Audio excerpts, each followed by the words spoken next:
स्वेच्छासेवी संगठन दिशा एवं we the change तरफ रेडियो बुलबुल सहायता चलित मास मे 18 तारिख 2025 रु एक अभियान आरंभ होईछि जहाँ जून मास 2025 पर्यंत जारी रहिबो जेउथिरे आमर मूल लक्ष्य रहिछि किशोरी मानक सह तांकर अभिभावकों किपरि सचेतन कराई मासिक ऋतुस्राव को एक साधारण कथारे परिणत करिबा और एथिसह जड़ित समस्त कुविश्वास को दूरेइबा एहा सह किशोरी माने किपरि समस्तक दृष्टि रे सेही जटिल समय रे एक साधारण परिवेश रे रहिबे तथा समस्तक ठारू साधारण व्यवहार पाइबे से दिगरे आरंभ होई जाइछि मासिक ऋतुस्रावर सचेतनतामूलक कार्यक्रम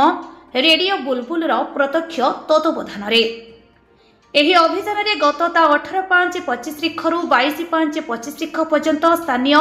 चरमपर जानुगंज साही और बेलदा तथा छोट शंकरपुर एही तीनोटी ग्राम रे अनेक किशोरी मानक नेई ऋतुस्राव संपर्कित एक बैठक हो जाइछि एही आलोचना रे बहु गुरुत्वपूर्ण तथ्य जणाइबा सह ऋतुस्राव संपर्कित बहु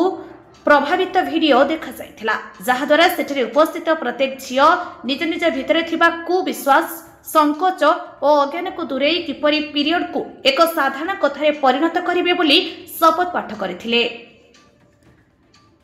एहा व्यतीत रेडियो बुलबुल द्वारा आयोजित विशेष कार्यक्रम तथा क्विज एवं अन्य प्रतियोगिता अनुष्ठित हो जाइछि